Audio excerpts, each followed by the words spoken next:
Alright, so we're gonna hook up the GB40 here. Hey, you wanna be in the video? Huh? Say hi. This is Opal. What's up?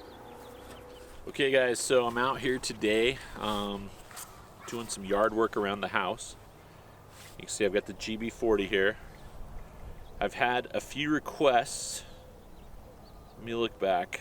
I'm looking at our original GB40 video here that has had now 340,000 views.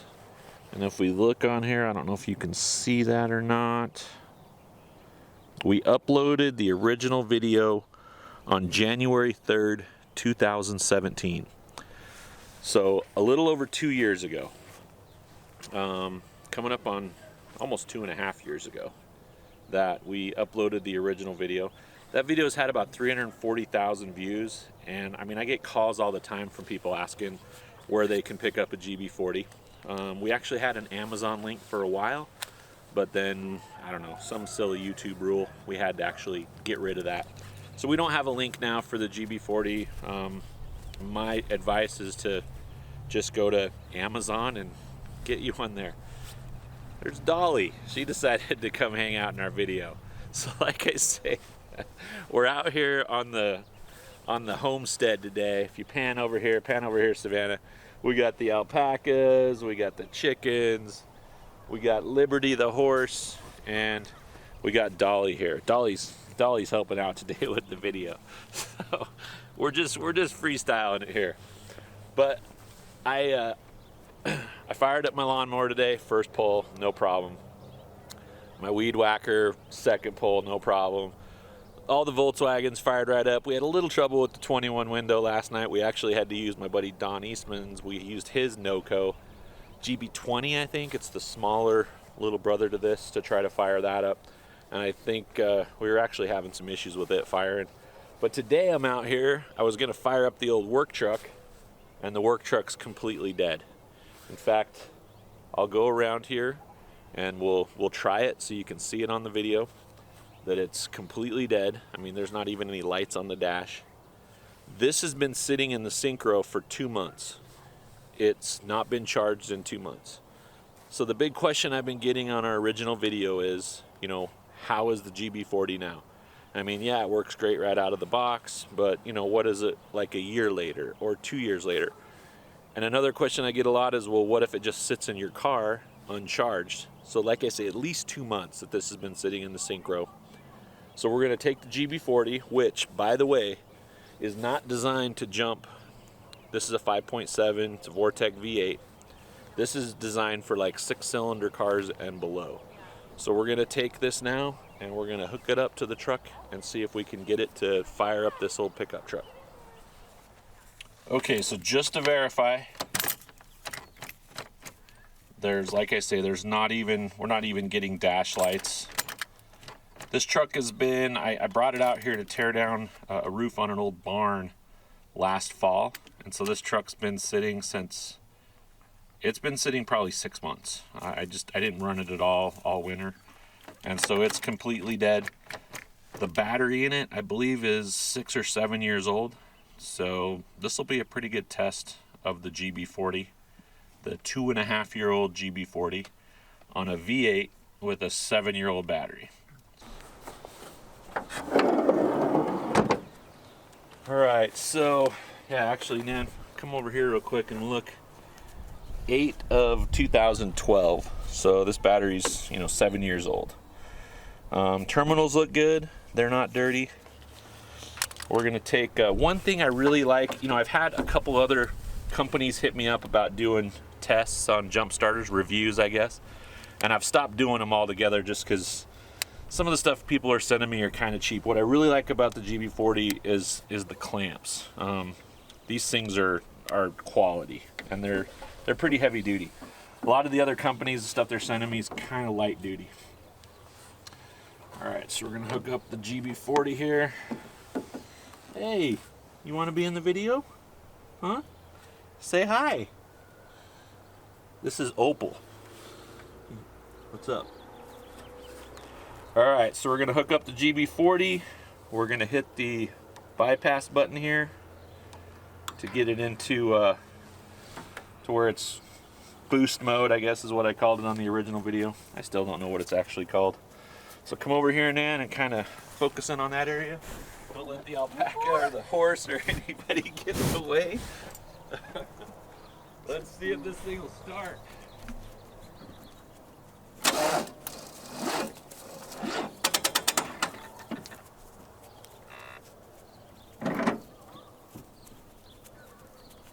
Well, that's not what we wanted to have happen, is it? All right, let's look and see where we're at. See if we can get a little better connection.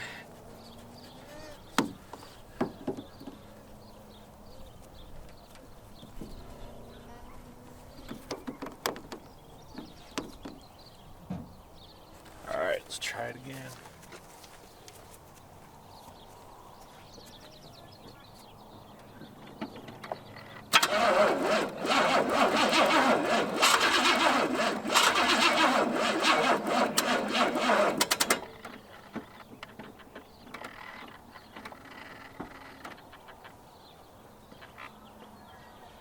And it almost wanted to, didn't it? Let's see where we're at. Let's pull this off. Ooh, we're down to 50%. I drained it pretty quick. Like I say, this thing hasn't been charged for 2 months. Now it's mad at me.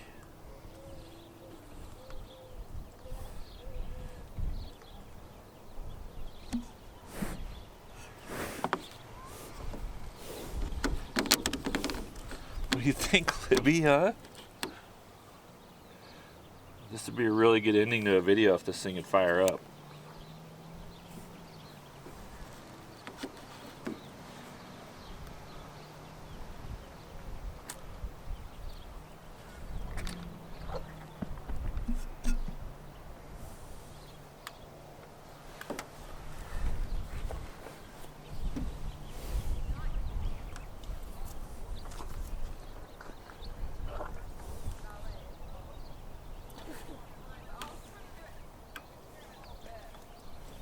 Alright, it keeps shutting down.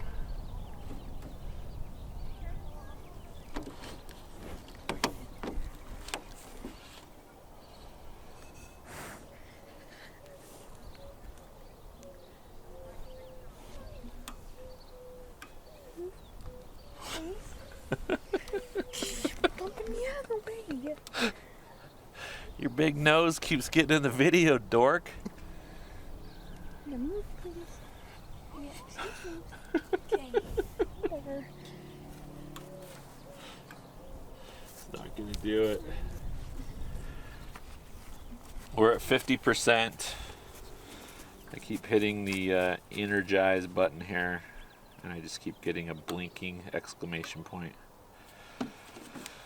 Like it doesn't want to do it. Shut it off. We'll start it again.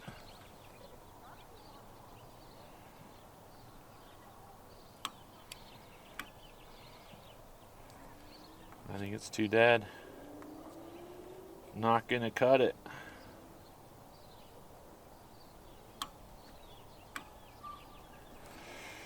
Alright, well there it is. I probably should charge this thing up before we did it. It tried to crank it over, got really close, but basically what I'm getting, zoom in here, Nan. When I hit the, maybe I'll let this thing just cool off for just a second. I cranked on it pretty hard there for a minute. And I just get this exclamation point blinking, which I should read the owner's manual and see what that means. It's not happy. We're gonna let this cool off for just a minute. I'm not gonna charge it, and we'll try it again here in just a minute. So I did just jump online and check real quick, and basically when this red LED right here is blinking, that's when reverse polarity is detected. So when like the cables are reversed, you've got the positive and negative cables reversed. And the other reason why it would blink is when the temperature is too high. So we cranked on it pretty hard there. It was obviously drawing a lot of juice, and it just kind of overheated. I can actually feel the back of the pack right now. It's a little warm. As I mentioned at the beginning of this video, this is not designed for a V8. For a V8, for this 5.7 liter, we would ideally be using the GB70, which is the next model up from the GB40. We're gonna let this cool off. We're gonna give it one more try. See if we'll let it go for maybe 5 or 10 minutes. Cool off, and we'll give it one more try. See, this pack has cranked this truck up before, but it had only been sitting for maybe a week. Like I say, this truck's been sitting for about 6 months. So if this little box can get this truck started after 2.5 years, that's pretty impressive. So you guys cross your fingers. We'll be back in a few minutes here as soon as this thing cools down. Okay, so we let the GB40 cool down for about 10 minutes. We're gonna go ahead and hit the override. It's good. We're at 50%. Let's see if it'll fire up.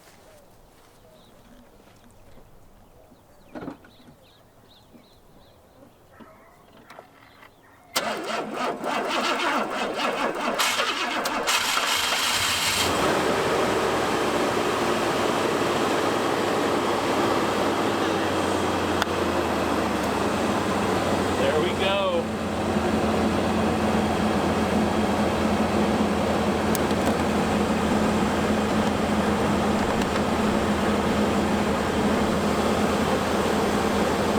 So we got it a little hot that first time. We were cranking on it for a while. We're down to 25%, but I'm gonna go ahead and call this a good solid win for the GB40, a 2.5-year-old box that was given to us by NOCO to test out. We've been using this thing on and off, not a ton, but quite a bit. I've had it down at the shop, using it at the shop. The girls had it for a while, using it. This is a good box. We just put it to the test with a V8, and this is a 4 or 6 cylinder box. If I was going to buy myself one to have around the shop and just to use like with V8s or diesels, I would definitely get the GB70. I plan on getting one of those. But there's your review, guys. You've been wanting to know how it does after 2 years, after 2.5 years. It just jumped this V8. Had a little bit of trouble at first, but this truck's been sitting for 6 months. So what do you expect? Anyways, I highly recommend the GB40. We're really not doing reviews on any other boxes. I've had multiple offers, but this one really is my favorite. Out of all of them, this one's where it's at. So there it is, guys. Thanks for watching. We'll catch you later.